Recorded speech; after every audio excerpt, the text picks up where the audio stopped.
Antes de chegarmos à experiência de quase morte, compartilharei sobre as minhas vidas passadas. Eu lembro que aos 6 anos de idade, eu estava sentado em frente a um espelho dos degraus da casa que levam ao 2º andar.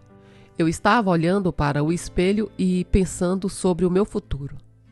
Parece loucura para uma criança de 6 anos estar fazendo isso, mas era assim que eu era e era isso que eu estava fazendo. Eu estava pensando pela primeira vez aos 6 anos de idade. Tive a sensação de quem eu era de fato e que eu tinha um futuro, que eu tinha um destino, assim como todos os seres humanos, quer sintamos dessa forma ou não. Enquanto eu estava sentado lá, vi, na minha mente, uma consciência sem começo ou fim. Eu estava simplesmente experimentando o meu eu completo e pleno. Aos 6 anos de idade, vi mais ou menos 1.600 vidas passadas.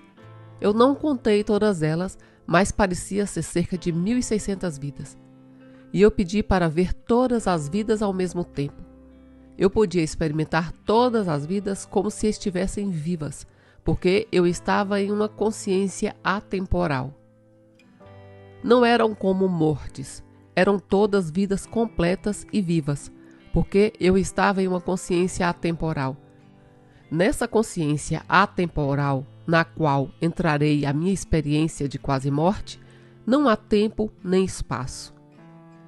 Enquanto eu olhava para todas aquelas vidas e compreendia o motivo de estar aqui agora, senti um desejo avassalador que tive durante toda a minha vida, sem interrupções. E, nesta vida, finalmente queria acertar. Queria crescer, conhecer e me tornar tudo o que um ser humano pode ser. Eu não queria continuar nascendo e morrendo. Eu não acredito exatamente em reencarnação, mas mantenho a minha mente aberta e não gosto de ter crenças absolutas. Mas eu não queria continuar nascendo e morrendo. Eu já vivi todas as perturbações e combinações de uma vida humana muitas vezes. Fui rico, pobre, inteligente, nem tão inteligente e tudo mais. E tudo isso me trouxe até onde eu estou hoje, contando a minha história. Alguns detalhes da minha vida atual também permaneceram comigo ao longo de toda a minha vida. Eu apenas sigo a minha consciência, meu senso do que é certo. E quando eu vi todas aquelas vidas de uma vez, as vivenciei todas ao mesmo tempo. Eu não quero entrar em muitos detalhes, mas houve vidas em que eu nunca estive fisicamente limpo. Eu tinha uma cabana e vivia na sujeira da terra. Houveram vidas em que eu vivia em busca de comida. Eu tenho memórias de situações horríveis. E eu tenho outras memórias. Eu tenho memórias em que eu era muito rico, dono de muitas terras. Era como acontecia no passado, quando o mundo era um lugar diferente. Eu tenho muitas memórias de vida em que eu era um escultor. Acho que eu trabalhei para igrejas. Sabe, quando você constrói catedrais, esse trabalho dura às vezes centenas de anos. Nesta vida, eu fiz um curso de arte na universidade em que eu estudei. Na verdade, não era um curso de arte. Na realidade, não era um curso de arte, mas tinha uma disciplina de esculpir pedra e isso era uma coisa que eu nunca tinha feito antes nessa vida. Meu professor ficou: "Uau, John! Talvez você devesse transformar isso em uma carreira." Eu gostaria de dizer para ele, mas não disse. Eu já fui escultor em centenas de vidas e estou cansado disso. Estou aqui para acertar esta vida, ser tudo o que um ser humano pode ser e compartilhar isso com o mundo de uma forma positiva. Eu não contei para ele, mas era isso que eu estava pensando. Eu adorava fazer um pouco de escultura em pedra, mas é como se eu já tivesse feito isso o suficiente. Estou aqui para acertar nesta vida, ser tudo o que o ser humano pode ser e compartilhar isso com o mundo de uma forma positiva. Eu acho realmente que todos nós estamos aqui por essa razão. Não importa como as nossas vidas pareçam por fora, Todos nós temos um propósito nobre, por mais bom ou ruim que possa parecer. Acho que tenho uma história muito específica e interessante para contar. Eu era um buscador desde o ensino fundamental. A minha primeira mentora foi a minha mãe. Ela começou a ler uns livros sobre desenvolvimento espiritual e tudo o que vocês possam imaginar. Mestre Yoga. Ela começou a praticar yoga, mas fazia como prática espiritual, a sua prática diária. Nós íamos à igreja todos os domingos, mas a prática diária da minha mãe era o curso de milagres que ela estudava todas as manhãs. Eu disse: "Mãe, talvez eu devesse fazer isso também." E ela respondeu: "Não, eu não acho que isso seja para você, John." E eu comecei a ler o curso de milagres e simplesmente disse: "Você está certa, e isso não me cativa como parte de uma disciplina nesta vida." Então, ela me deu um disco de meditação e eu comecei a meditar. E desde o 6º ano, eu meditava e compartilhava livros com a minha mãe como uma mentora mais velha. Ela nunca exigiu nada de mim, nunca. Depois eu falo sobre um conjunto de livros que ela exigiu que eu lesse. Eu sempre pensei em qual vida eu estava progredindo espiritualmente. Eu tenho 3 irmãs e não tenho irmãos. Minhas irmãs estavam fazendo praticamente a mesma coisa que eu, cada uma à sua maneira. E quando eu era adolescente, uma das minhas irmãs mais velha estava comigo e a minha mãe, e nós começamos a nos lembrar de vidas passadas que estavam surgindo. Eu me lembrei que eu fui um carrasco há centenas de anos atrás. Era uma ocupação remunerada. E, acredite, há empregos piores do que esse, como trabalhar para um déspota em um reino. Eu precisava vivenciar aquilo e levei um tempo para processar isso em mim. Passei toda a minha adolescência e início da juventude processando vidas passadas que ainda tinham um controle sobre mim e estavam me impedindo de me tornar quem eu queria ser. Foi como uma psicoterapia, mas para vidas passadas. E eu sei que alguns psicoterapeutas fazem isso. Não recomendo. Essa é a 2ª vez que eu falo sobre isso. Mas se isso está acontecendo com você, saiba que muitas outras pessoas já processaram vidas passadas. A única importância dessas vidas passadas para mim é que elas me tornaram quem eu sou hoje. Todas essas vidas são quem eu sou hoje. O carrasco está em um bom lugar hoje. Aquela foi a vida mais difícil que eu tive que processar, mas houveram outras. Eu lembro de ter sido irmão da minha mãe, que morreu anos antes de eu nascer. Na verdade, décadas antes de eu nascer. Eu pareço com ele. As pessoas viam a foto do irmão dela e pensavam que era eu. Comecei a lembrar das coisas sobre a vida do irmão dela. Lembro-me de como ele morreu. Ele era um engenheiro de mineração do leste do país, mas estava como um engenheiro de mineração no oeste, em Montana. Ele bebia demais. Ninguém da minha família que conhecemos tinha problemas com álcool, exceto esse tio, que era a minha memória. Eu também tive problemas com álcool quando eu era jovem. Ele bebia muito, e um dia começou a forçar algo em uma parte da mina que estava estável, e a mina desabou. Eu contei para minha mãe que eu conseguia me lembrar do colapso, experimentando como se estivesse acontecendo comigo. Perguntei para minha mãe: "Seu irmão morreu porque ele teve a coluna vertebral destruída em pedaços?" Ela nunca havia me falado sobre isso e respondeu: "Sim, foi assim que disseram que ele morreu. A coluna vertebral foi esmagada." Eu conseguia experimentar isso, não de uma forma dolorosa, mas como a alma maior, onde isso tinha acontecido comigo. Provavelmente essa foi a vida mais marcante durante o crescimento com a minha mãe. E mesmo adulto, quando conversamos sobre essas coisas, começo a experimentar a conversa como se eu fosse o irmão dela e não quem eu sou hoje. E digo: "Ah, sim, agora eu estou falando como o seu irmão e não como eu mesmo." E eu penso, você não é mais aquele homem hoje. Mesmo assim, eu não acredito em reencarnação. Eu nunca quis ser médico, mas eu gosto de ciências. Gosto de todas as disciplinas e pareço me dar bem com elas. Acho ciências fascinante.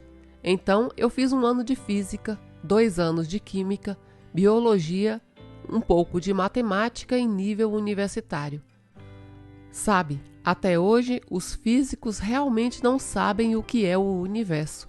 Tudo o que eu falo pode simplesmente se encaixar como especulação de certos físicos sobre o que é a vida. Mas eu não gosto de ter base fixa. Deixei de lado as crenças em qualquer coisa, porque a crença atrapalha o crescimento pessoal. A minha formação é na igreja episcopal, o que é bom. Mas, como muitas outras pessoas, desde a terna idade, eu experimento Deus. A presença constante do que eu chamo de Deus, um amor absoluto e perfeito em mim e em todos os lugares do mundo, literalmente, nas plantas e nas rochas. Esse belo amor infinito está em todos os lugares. E quando começamos a entrar nas crenças, precisamos nos concentrar de forma egoísta. Quando trabalho com alguém em seu crescimento espiritual, não entro em crenças. Apenas apoio onde eles estão naquele momento, totalmente e completamente. Mas quando falo sobre minhas vidas passadas, eu não quero que as pessoas pensem que eu sou budista ou acredito em reencarnação, porque eu não acredito. Realmente, não sabemos do que se trata.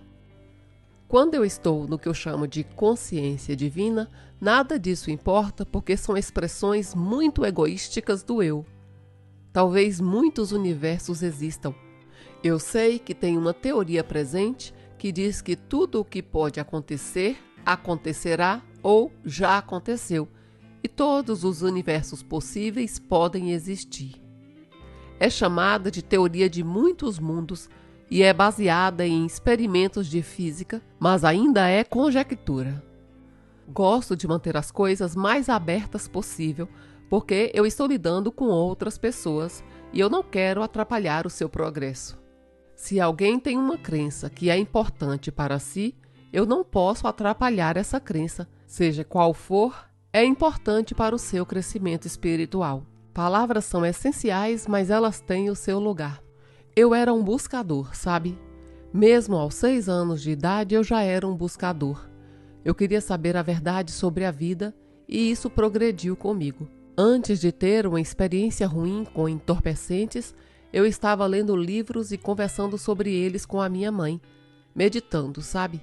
Todos nós meio que esquecemos como éramos aos 14 ou 15 anos. Eu, é claro, era ingênuo. Eu não sabia quase nada. Eu lia de vez em quando e ouvia de vez em quando sobre pessoas como o Timothy Leary, PhD em Harvard, e em outros caras assim. Médicos. Eles diziam que com o LSD você poderia ter uma experiência divina e isso aceleraria o seu crescimento espiritual. Eu pensei, o que poderia ser melhor? Isso parece incrível. Eu teria que me esforçar muito para conseguir aquela substância ilegal. E sendo ilegal, significava que ela não era pura, porque as pessoas estavam fabricando, na melhor das hipóteses, na sua garagem, sem conhecimento de química orgânica e inorgânica, trabalhando com uma substância muito difícil de sintetizar para ter um resultado puro de laboratório. Finalmente consegui ter acesso à substância. Um rapaz muito simpático da minha idade tinha para vender na escola e eu experimentei, mas não foi uma boa experiência. Quando o vi algumas semanas depois, ele perguntou: John, você teve algum problema com aquele LSD que eu vendi para você? E eu respondi pensando: sim, danificou o meu cérebro para sempre. E ele disse: sinto muito, todas as pessoas tiveram problemas. Acho que não estava bem formulado. Eu era completamente ingênuo. Eu achava que era uma droga perfeita feita em um laboratório perfeito. Então eu perguntei, por que tinham mais substâncias ali? Na realidade, eu já havia experimentado antes, mas foi uma experiência típica. Então eu pensei, isso não vai me levar a Deus, mas é divertido de certa forma. Então, quando eu tomei pela segunda vez, foi desastroso. Eu tomei com a ideia de que era no verão e eu estava meio entediado. Pensei que talvez fosse ser espiritual, mas só estava esperando a mesma experiência novamente, que é meio divertida, alucinógena e nada mais. Eu não estou dizendo que LSD é ou não é, eu só estou compartilhando a minha experiência, a minha força e a minha esperança. Naquela noite, na minha experiência ruim, tomei apenas um pouco daquela substância problemática e segui o meu caminho. Meu amigo, um pouco mais velho, estava dirigindo por aí com um outro amigo por volta de 1h30 da manhã. Não havia ninguém na rua, mas eles estavam dirigindo pelo bairro bêbados. Tinha uma caixa de cerveja e estavam dirigindo bêbados. Eu acabei sentado no banco de trás do carro deles e eu vou contar bem rapidamente o que eu passei. O carro deles começou a pegar fogo e eu peguei fogo junto com ele. A substância contaminada começou a agir em mim e foi doloroso. Eu estava sentindo dor física. O carro estava pegando fogo, parecia real, e eu não conseguia falar. Eu estava imóvel e estava pegando fogo lentamente naquele carro. Foi agonizante e doloroso. Então, rapidamente, essa experiência acabou. Eles me deixaram perto da minha casa e eu estava caminhando pelo quarteirão. Era um atalho que costumávamos pegar, mas era um atalho por um grande e bonito quintal com muitas roseiras, grandes jardins de roseiras. E as coisas começaram a ficar meio loucas. Eu sei que o que aconteceu é que eu fiquei preso nessas roseiras e elas ganharam vida. Era como um filme da Disney que deu errado. As roseiras simplesmente me cercaram, se enrolaram em mim e eu estava sentindo muita dor por causa das substâncias contaminadas. As roseiras pareciam estar rasgando toda a minha pele. Então, eu fiquei deitado no chão. E quando essa experiência acabou, houve um breve momento de paz e eu pensei, meu Deus, acabou. Assim que eu pensei isso, morcegos começaram a descer sobre mim, arrancaram toda a minha carne do corpo, rasgando-a. Eu senti tudo isso, e quando isso acabou, restou apenas o meu esqueleto com um pouco de carne presa. Eu relaxei e pensei, meu Deus, talvez agora finalmente tenha acabado. Assim que eu pensei isso, e isso leva ao primeiro milagre da minha vida, vermes e insetos começaram a sair da terra, rastejando pelo meu esqueleto e devorando tudo. O medo em meu corpo estava aumentando cada vez mais e mais, e eu podia sentir. Não tinha ideia como o medo pode ser doloroso. Era a substância contaminante que estava agindo em alta velocidade. Tudo estava acelerando para uma dor incompreensível e eu podia sentir o meu coração bater forte. Foi nesse momento que eu comecei a sair um pouco do meu corpo. E eu diria que a pessoa que deixou o meu corpo foi a alma superior do John. Eu não sou o egoísta John aqui, mas era o John da alma superior em meu corpo. E essa alma superior, assim que começou a sair do corpo, disse: eu acho que essa vida acabou. E então eu desmaiei. Eu suponho que eu não sabia. Talvez eu tenha ficado inconsciente por 1 hora ou 1h30 e acordei em um belo gramado nos fundos de um quintal ao lado das roseiras. De alguma forma, eu, ou algo mais, me tirou das roseiras em que eu havia caído e me colocou em um quintal próximo. Talvez, inconscientemente, eu tenha rastejado até lá. Talvez algo ou alguém de alguma forma me tenha levado até lá, mas eu acordei em paz no quintal de uma propriedade adjacente. Quando eu acordei, já havia passado tempo suficiente desde aquela experiência ruim e a substância contaminada já não estava mais ativa. Acordei e pensei, uau, fui salvo. Quero dizer, isso poderia se chamar de milagre em minha vida. Se eu tivesse acordado ainda naquelas roseiras, a viagem teria começado tudo de novo e eu poderia ter morrido. Mas quando eu estava perto da morte, voltando um pouco à minha história, quando eu estava prestes a morrer, eu acho que no processo de morrer, de alguma forma, consegui sair daquela situação física e ir para um lugar seguro. Então eu levantei e fui para casa, ainda meio chapado, mas eu estava calmo. Cheguei em casa e entrei sorrateiramente na casa dos meus pais. Subi para o meu quarto, deitei na cama por algumas horas e finalmente a viagem acabou completamente. Levantei-me para ir ao trabalho de férias. Enquanto eu descia as escadas, de repente pude ouvir vários pássaros cantando na manhã. Também eu escutava grilos.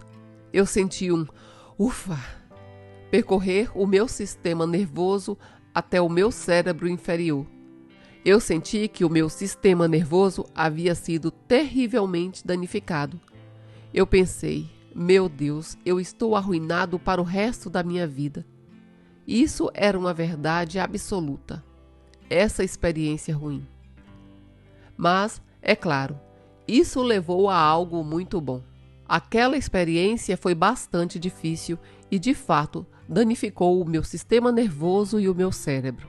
Eu vivia com um medo absoluto de reviver a memória. Não era como um flashback da substância contaminada.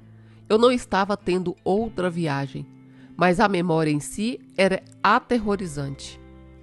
Eu vivia com essa ansiedade, medo e pânico avassaladores por cerca de 1 ano. Chegou a um ponto em que era humanamente impossível. Eu pensava, eu posso aguentar qualquer coisa. Mas cheguei a um ponto em que, noite após noite, ninguém podia me ajudar. Eu conversei com alguns profissionais de saúde e eles não entendiam como tratar alguém como eu, embora hoje eles entendam. Após 1 ano, percebi que, à noite, deitado na minha cama, novamente em agonia e terror, todas as noites eram iguais. E eu pensei, uau, neurologicamente não consigo ir além disso. Eu não consigo me empurrar mais além. Eu estava pensando em tirar a minha própria vida, mas antes de fazer isso, fiz uma oração. E não estou sugerindo essa oração, mas funcionou para mim. Eu disse, Deus, faça algo. Eu estou desistindo. Lembro-me disso até hoje. Foi muito intenso. No momento em que eu disse, Deus, faça algo, eu estou desistindo, e eu realmente tinha toda a intenção deliberada de acabar comigo mesmo, não era possível, não era mais possível continuar. Mas, de alguma forma, essa oração foi para uma parte de mim muito mais profunda do que eu jamais havia conhecido ou experimentado. E, enquanto eu fazia a oração, me encontrei simplesmente sentado ao lado de Deus, como eu chamo. Novamente, não estou sugerindo crenças ou validação à religião de ninguém que esteja ouvindo isso. Estou explicando apenas a minha experiência. Eu chamo isso de Deus, porque fui criado em um ambiente cristão. Se eu tivesse em uma parte diferente do mundo ou tivesse sido criado em um lar que não fosse cristão, teria um nome diferente, mas o meu nome para ele é Deus. E eu era apenas tudo o que Deus pode imaginar. Apenas um amor perfeito e a conscientização desse amor, muito parecido com o que as pessoas falam em experiências de quase morte. Era apenas eu e Deus, e nós somos as mesmas criaturas. E verdadeiramente Deus era o meu Criador. Eu era apenas uma versão júnior de Deus. Acredito que todos os outros nascidos da terra também sejam. Acho que é quem todos nós somos. Mas, através de uma dor horrível e de uma crise, tive uma experiência incrível, um encontro pleno com Deus. E então não havia mais nada lá. E essa foi uma característica importante. Não havia nada cristão, era apenas a consciência perfeita de Deus e eu. Compartilhamos esse mesmo amor e compaixão infinitos, mas, de alguma forma, Deus era como zilhões e quatrilhões a mais de amor e compaixão. Eu poderia estar ali com Deus e ser a mesma coisa, literalmente, como uma criança pequena ou um bebê pode ser segurado nos braços da sua mãe e sentir o amor desse pai ou mãe. Então, quando a mãe ou o pai estão amando o seu filho, de quem é esse amor? Bem, é apenas o amor perfeito da parentalidade. Na verdade, não precisamos definir de quem é esse amor. Onde está o amor da mãe? Onde está o amor do bebê? O bebê e a mãe criam esse amor. O bebê e o pai. Então, eu estava ao lado do meu pai nessa consciência perfeita e era lindo. E quanto tempo eu fiquei lá? Bem, eu não sei. Não havia tempo ou espaço. Então, eu sempre estive lá e nunca saí. Se me perguntassem, eu diria: "Ah, Deus, estou aqui. Vamos sentar juntos?" Eu sempre estive sentado ao lado de Deus e ainda estou quando me concentro naquele lugar. Eu acho que todos nós estamos lá, qualquer que seja o nome que queira dar a essa consciência e amor. Acredito que é onde todos nós nos juntamos, se pudermos chegar lá. Então, comecei a me concentrar de voltar ao meu corpo aqui na Terra naquela noite, mas nunca saí do meu corpo, foi apenas uma concentração, um tipo diferente de foco, onde eu poderia chamar de nirvana ou paraíso. Mas eu experimentei. O céu está bem aqui agora, onde todos nós estamos. É apenas onde focamos, e muitos de nós estão presos em nosso foco por causa das crises. Eu meio que recebi esse foco como consequência da minha cura. À medida que me concentrava em voltar ao meu corpo naquela noite, eu podia sentir o amor e a compaixão infinitos, como se todo o céu e Deus estivesse fluindo através de mim fisicamente para tudo que eu pensava na terra. Uma das minhas irmãs estava passando por alguns problemas, e quando eu pensava nela, essa força perfeita e infinita do amor de Deus ia para minha irmã e depois para todo mundo, para todos em quem eu pensava. Enquanto isso acontecia através do meu corpo físico aqui na Terra e do meu mal, você sabe? Era como se eu estivesse no céu com Deus. Tudo estava fluindo para tudo o que eu olhava e pensava. O que veio em minha mente foi: eu não estou dizendo isso na forma religiosa ou que isso é um fato. Mas o que veio na minha mente foi: eu vou à igreja todos os domingos. É disso que Jesus está falando quando ele diz quem somos e qual a nossa missão na terra. Isso é do que ele está falando. Essa é a nossa missão espiritual. Esse era o meu recado para mim mesmo. E naquele momento, aos 15 anos, prestes a completar 16, eu sabia que aquela era a minha missão na vida. À medida que resolvia voltar e me concentrar em meu corpo, eu podia ver que aquela era a minha experiência e 1/3 do meu problema havia sido curado instantaneamente. Eu sabia o que isso significava.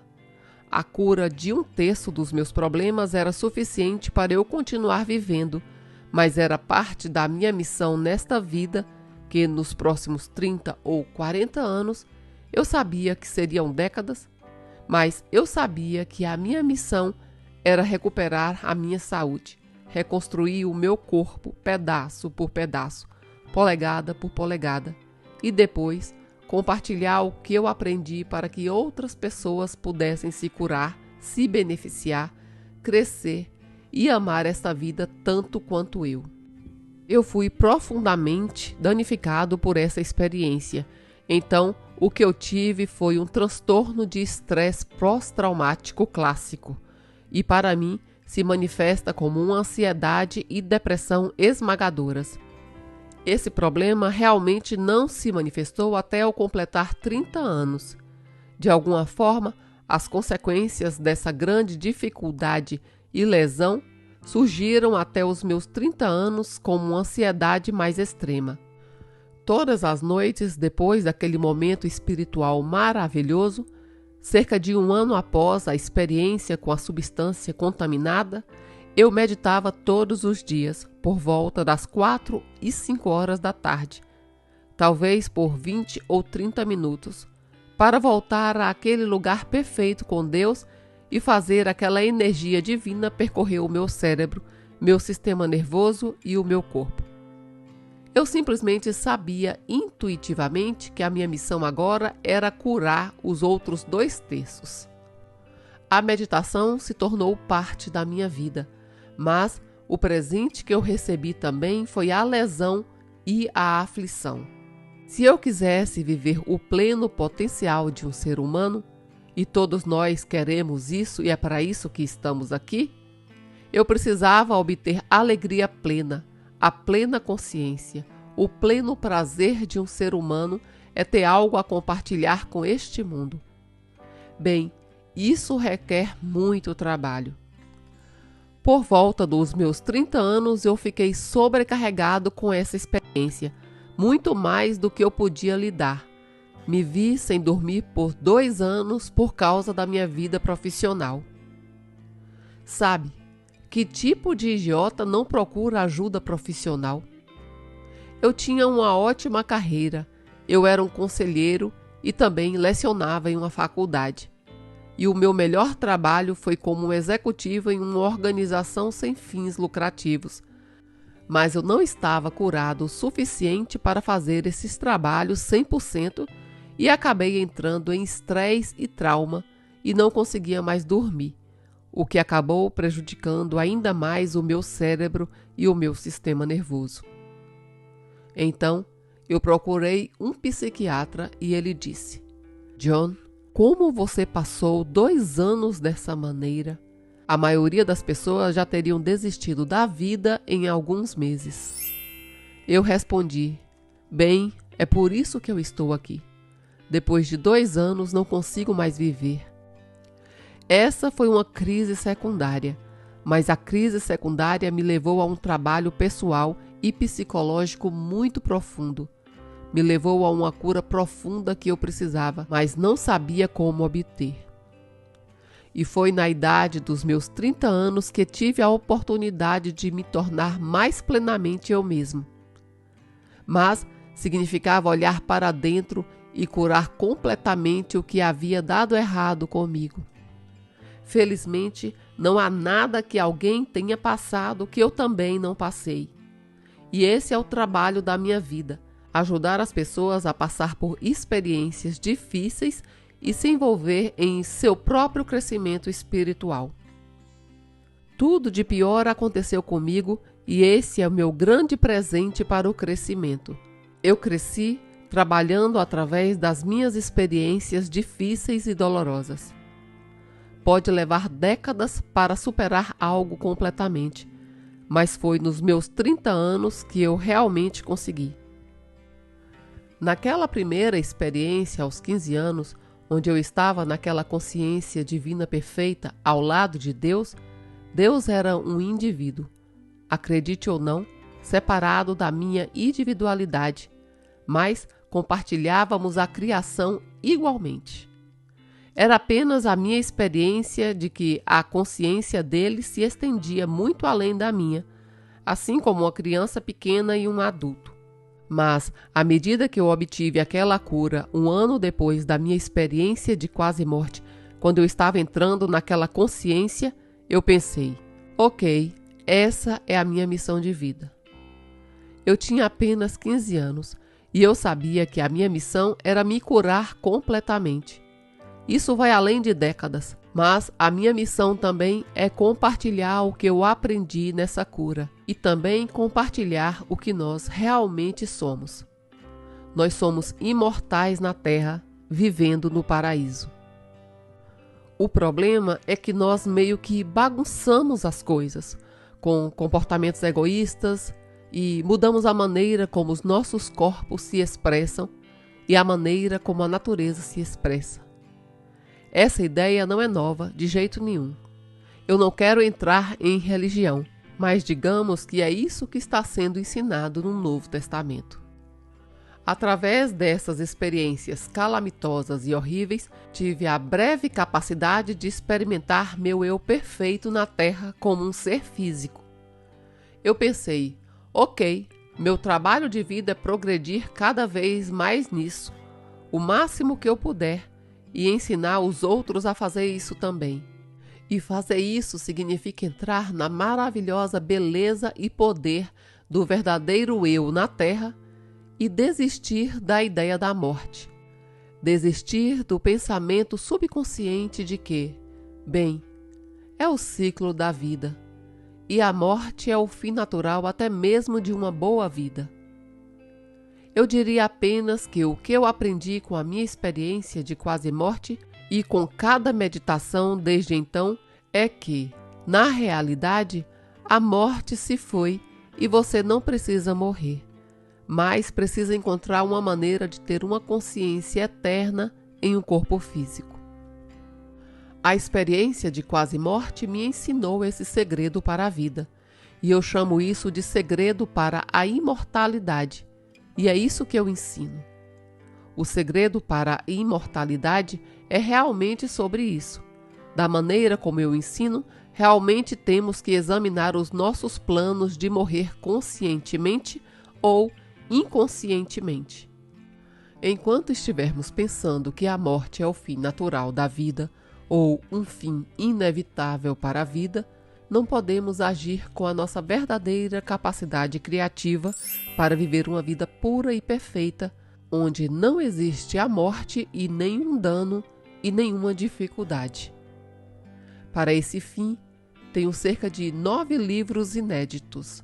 Já publiquei 2 e tenho um site onde ofereço muitos ensinamentos gratuitos. Quando eu tinha 42 anos, eu estava tendo problemas extraordinários com ataques de pânico pela primeira vez em minha vida. Às vezes, eu tinha 6 ataques de pânico seguidos enquanto dirigia o meu carro. Eu estava pensando, como posso sair da estrada? Ataques de pânico não são tão bons assim. É algo que me levou a encontrar um médico tradicional em Pequim, na China. Eu fui ao consultório dele e, para resumir rapidamente, ele me ajudou com ervas da China e acupuntura. Mas ele disse, John, se você quer saúde, crescimento e desenvolvimento a longo prazo, você precisa praticar a minha aula de Qigong esse final de semana. Eu não fazia ideia do que era isso, mas eu fui e fui realmente ajudado pela primeira aula e comecei a praticar o Qigong.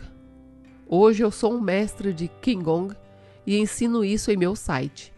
E o que realmente sei sobre Qigong é para o bem-estar, longevidade e, mais do que isso, imortalidade. O meu professor mencionava seus professores nas montanhas da China, que eram imortais fisicamente. E ele falava sobre o seu professor principal, que tinha cerca de 186 anos.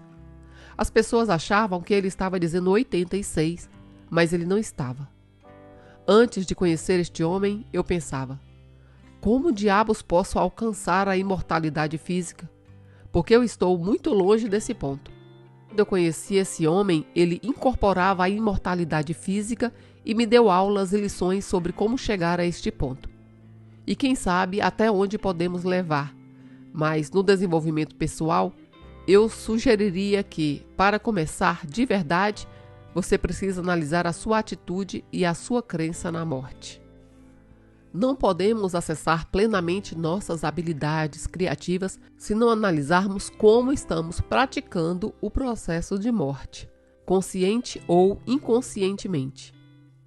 Eu fui criado em uma igreja episcopal bastante tranquila e não estou ensinando isso como uma crença, obviamente. Os taoístas, que ensinaram meu professor estão ensinando a imortalidade física. E eu também estou com o Qigong, mas grande parte do que ensino é realmente psicológico. A psicologia de nos tornarmos seres imortais. E ensino isso em 3 etapas diferentes. A primeira é a atenção plena para a imortalidade, e é basicamente isso. A segunda é o Qigong da China para a imortalidade. E a terceira é o coach para a imortalidade. No início da minha vida, eu acreditava que a morte era o fim natural da vida. Talvez cientificamente seja o fim da vida e não há o que podemos fazer para mudar. Podemos apenas mudar a nós mesmos, mas podemos mudar a nós mesmos e a física do mundo. A física pode mudar. Eu estou ensinando como podemos contribuir energeticamente, criativamente e com atenção plena na imortalidade. Eu tenho um exercício para nos acalmarmos. Fiquemos bem quietos. Vamos pensar sobre qual é a nossa ideia em relação à morte. Nós podemos realmente acreditar que temos a capacidade criativa de não mais cooperar com o apelo da morte. Sugiro isso não na forma negativa, mas há um impulso energético quando nos reunimos com pessoas que têm as mesmas crenças. Existe um impulso energético para seguir as suas crenças. A humanidade tem esse impulso energético em direção à morte. Com atenção plena para a imortalidade, eu simplesmente ajudo as pessoas a pensar o quão comprometidas estão com a morte e se podem imaginar um resultado diferente para suas vidas. É assim que começamos a mudar. Começamos a nos criar de maneira diferente. 2 ou 3 pessoas podem criar de maneira diferente. Mais pessoas se criam de maneira diferente. Eu diria que isso é tudo o que Jesus sempre ensinou, nada mais e nada menos. Eu sei que quase ninguém concordaria com isso, mas para mim, quando eu ainda vou à igreja e ouço o Novo Testamento, assim como o Antigo, eu não aceito aquelas crenças. Eu prefiro a minha própria vontade, o meu próprio crescimento. Não cheguei a lugar nenhum na vida deixando que outras pessoas me influenciassem no que elas acreditam e no que serve para elas. Nunca achei que isso fosse uma forma útil de viver, mesmo que isso pareça conflitante para algumas pessoas. Temos tudo dentro de nós, e isso nos ensinará tudo o que precisamos saber. Nesse processo, você tem que estar disposto a ter paciência e precisa estar disposto a trabalhar lentamente. É muito fácil ouvir alguém dizer o que exatamente pensam e a gente vê milhares de pessoas ao redor do mundo acreditando nelas. Você acaba sendo sugado para um sistema de crenças que pode ser completamente errôneo, mas você acaba sendo sugado para ela e realmente se afasta da sua essência. Em algum momento você vai precisar voltar para si mesmo, para as próprias decisões e para a sua própria jornada. E eu procuro saber quem ou o que vai te ajudar com isso. O meu desejo é aprender e crescer. Desde criança eu gostaria de levar a minha vida corretamente. O meu desejo era fazer um compromisso total e absoluto com o meu crescimento pessoal, como aprender e crescer e me tornar eu mesmo. Um grande amigo me disse: John, eu tenho medo de olhar para mim mesmo e enlouquecer. Eu não disse nada porque o melhor que eu poderia fazer era ser um testemunha estável e sereno. Ele olhou para tudo que poderia olhar e muitas pessoas não querem fazer isso. Esse é um trabalho difícil, muito difícil. Você está disposto para olhar tudo o que você é, talvez voltar para algumas vidas tristes além dessa? Você está disposto a olhar para cada palavra dura que você já disse e afetou todas as pessoas com quem você falou? Parece avassalador. Então, eu realmente não encaro dessa forma. Mas eu nasci nessa vida com a vontade e o propósito de enfrentar tudo o que possivelmente poderia ser enfrentado. Eu estava disposto a sofrer o máximo possível sem morrer, e hoje estou rindo disso. E eu não estou brincando. Não há nenhuma dificuldade que alguém possa me apresentar que eu não tenha tido que experimentar e superar. E a mensagem é que você pode superar qualquer coisa que tenha acontecido com você. Não há nada que você não possa superar. Não existe segredo para superar, desde que haja um compromisso honesto em fazer isso o tempo todo, tendo o propósito, o objetivo e a missão de ajudar os outros com o que você aprendeu. Para que você está aqui hoje? Para ser útil às outras pessoas? As coisas mais terríveis que podem acontecer a qualquer um de nós podemos sobreviver a elas. Podemos superá-las com ajuda. Essa é a única razão pela qual estou aqui hoje. Quero ser útil à humanidade e a qualquer pessoa que eu encontre. Todos nós temos o presente mais magnífico do mundo, que é realmente quem somos. Todo mundo sabe disso. Mas é uma luta descobrir como eu posso chegar lá de uma maneira segura e razoável. Eu tive uma mentora quando eu tinha uns 16 anos. Ela estava passando pelo que chamamos de tradução. Ela estava passando pelo seu próprio processo de imortalidade. E ela realmente me ajudou muito. Foi quando eu acreditei nessa consciência de imortalidade. E ela me disse uma vez... Ela não ensinava para ninguém, apenas alguns tiveram a sorte de encontrá-la. E ela disse: John, você tem algo dentro de você para uma vida que se desenvolve lentamente em imortalidade física. Agora não sei até onde chegarei com essa vida, mas pelo menos cheguei muito longe ao ter a intenção plena de ter uma vida perfeita na Terra, mesmo sendo muito imperfeito. Mas isso é uma outra história. Ninguém é perfeito, e se você está procurando uma pessoa perfeita, você precisa procurar isso em si mesmo, não em outra pessoa.